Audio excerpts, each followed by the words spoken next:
Oh, good gravy, folks. You know it's that time of the month. Oh yeah, that time of the month. We're talking about the dividend payments we received for last month. Last month being March, obviously.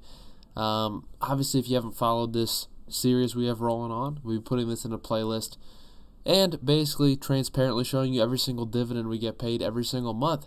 That way you can kind of see the strategy behind my dividend investment portfolios that I own, which are focused on a compounding dividend aspect where we're trying to create a dividend snowball for the future.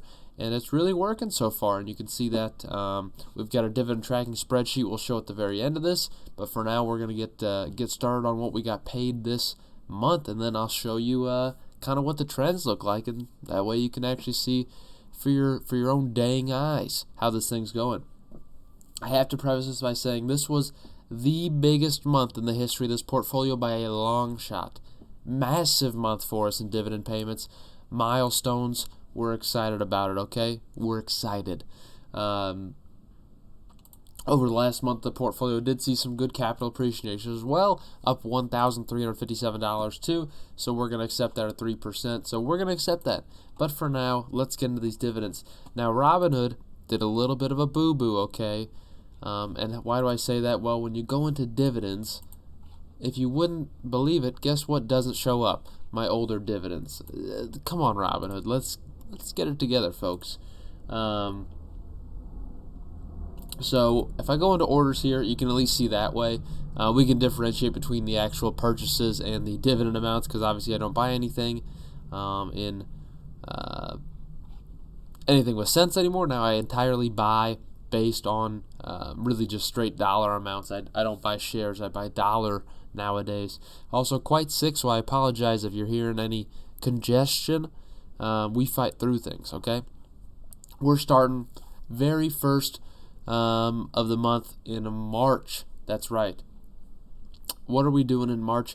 The very first of March, we got a payment from Ford. $7.04 from Ford. All of these dividend payments get directly reinvested into the stocks that they paid out on Robinhood. We'll cover the M1 Finance portfolio right after this in a separate video, by the way. $7.04 from Ford. Why do I like that? I'm really happy about that because this is the first time they've actually, since they reinstated the dividend, this is the first dividend payment I've got from them. So I'm really excited about that. And obviously from when we held Ford prior, we added a lot more since then when it fell significantly in the pandemic era. So I'm excited about that to get these dividends back in line here. QILD monthly dividend fund here with it's the Global X NASDAQ 100 covered call ETF. This one's kind of a cult following. $5.73 from them. Dipping down to take care of the nose a little bit there. Don't worry. Don't want anything nasty on the screen for you. JEPI, the JP Morgan Equity Premium Income Fund, $10.81, also a monthly dividend payer. We love to see that as well. Analog Device is a small position of ours, but 78 cents paid to us. We'll take it any day of the week, okay? Microsoft paid a dividend as well at $2.73. Not a massive yielder, but it's a good something I appreciate on top of the capital appreciation we were able to get with Microsoft. So $2.73, nothing major, but I'm okay with it, okay? Target paid a $6.17 dividend. We'll take that every day of the week as well. Nothing too crazy there from Target, but I like this one quite a bit. We got a lot of dividend payments this month, folks. Okay, we got a lot. $1.09 from the Global X Super Dividend US ETF. Exciting as well. Following that, we've got Apple Hospitality finally paying 5 cents a share as opposed to the 1 cent they were paying for a while. Not quite at the 10 cents a share reinstated. It'll get there though, folks. Within the next year, it'll be back up to that 10 cent a month. But for now, $3.29. I'll take it as a monthly dividend payment. I'm glad with that. Speaking of monthly dividend payments, Realty Income, another monthly dividend payer, $5.96 from them. I'm excited to see it. I like to see that. It's a good payment every single month, especially to see it reinvested. After them, The next biggest one, baby, Arbor Realty Trust, ABR. Can you believe it? $36.42. Folks, that is a smasher. I love Arbor Realty Trust. This alone filled two shares.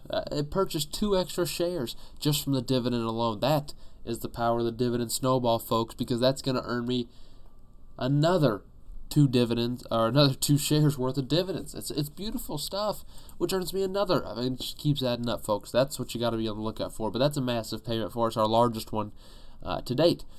$2.94 from Prospect Capital, another monthly dividend payment.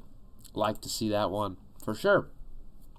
SPYD, the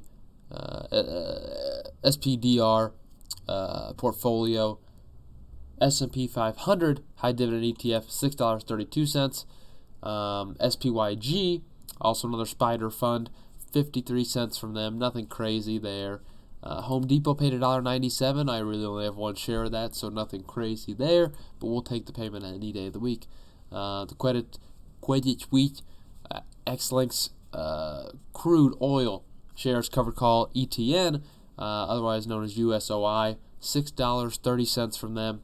Smaller one as in comparison to the last couple months, but they pay monthly, and it obviously varies, seeing it as really a commodity trader, all things considered. Tapestry paid a dividend $5.77.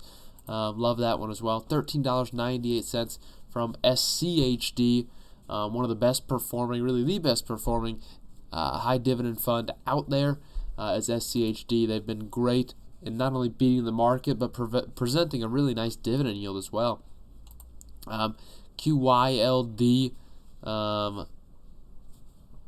that's right, good following for QYLD, cult following on this one, $6.01 monthly dividend, we love it. The Vanguard Mega Cap ETF, only 48 cents here, not an incredibly high yield, around 1.4% I think, but we'll take that any day of the week. Kohl's beautiful dividend here, $12.13. I'll accept that all over the place, folks. Gillette Sciences, $6.74 from them. Good to see that every quarter as well. Good dividend payer there. IVV, the iShares Core SP 500 ETF, $2.96 from them. Nothing crazy there. DES is the Wisdom Tree U.S. Small Dividend Fund, Small Cap Dividend Fund, I should say, 17 cents. Again, a minuscule position, so not a shocker. That's a tiny dividend payment there.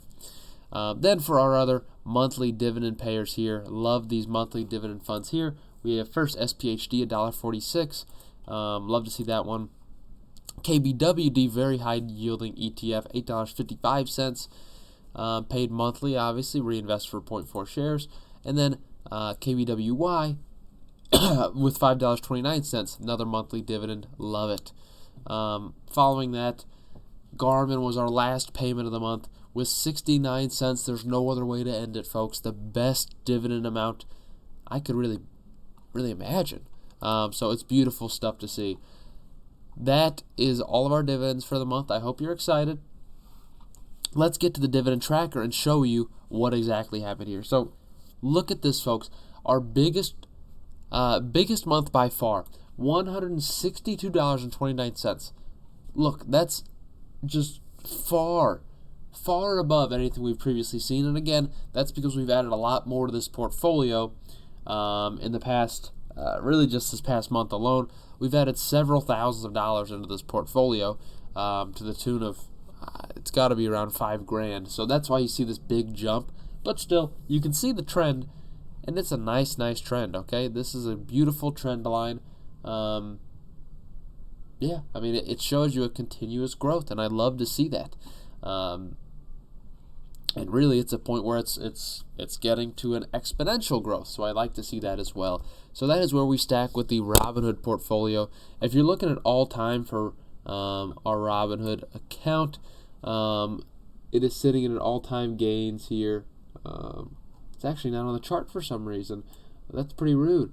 But $2,702.91 of all-time gains on Robinhood from dividends, which is quite a lot. That continues to grow. And if you look at it compared to the M1 Finance portfolio, which is going to be Series 2 issue, where I had named, but then they disappeared for some reason, which also had a fantastic month. We schmammered that even by quite a bit. So we added a lot more to the Robinhood than we did the M1 this quarter, or really this month. So that's kind of where you see that that lining up. That's what I got for you. Stay tuned for the M1 Finance.